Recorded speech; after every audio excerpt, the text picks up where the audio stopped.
ఆ నియోజకవర్గం అది ఎవరు? ఫరూక్ నీతో మాట్లాడమన్నాడు. ఒక్క నిమిషం. హలో, నేను బాజిరెడ్డిని మాట్లాడుతున్నా, చెప్పమ్మా. ఫోన్ శివారెడ్డికి ఇవ్వండి. నాతో చెప్తే శివారెడ్డితో చెప్పినట్టే. మిమ్మల్ని కాలిస్తే శివారెడ్డిని కాల్చినట్టేనా? ఆ? జోకులు బాగా వేస్తున్నావే. గన్ను కూడా బాగా కాలుస్తా. మనకు కావాల్సింది కూడా అదేలమ్మా. ఫరూక్ అంతా చెప్పుంటాడుగా, మర్డర్ జరగాలి కానీ మనిషి మిగలాలి. 1.5 అవుతుంది. ఎంత? 1.5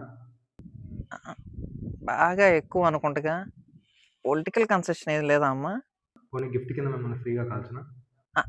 అంత గిఫ్ట్ మనకు వద్దులే కానీ ముందు 75, తర్వాత 75 ఇస్తాను. పని అయ్యాక నేను దొరికిపోతే? మొత్తం తీసుకుని నువ్వు మిస్ అయిపోతే? నాకు మర్డర్ చేయటం వచ్చు, మోసం చేయటం రాదు.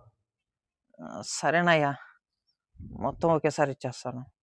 కానీ ఇచ్చే ముందు మనిద్దరం కలిస్తే బాగుంటుంది కదా. అవసరం లేదు. మాకు అవసరం. 1.5 ఇస్తున్నామయ్యా, కనీసం నీ ఫోటో చూసే భాగ్యం కూడా కలగొద్దా? గన్ చూడాలనుకోండి తప్పులేదు, కానీ బుల్లెట్ చూడాలనుకోకండి, చచ్చిపోతారు.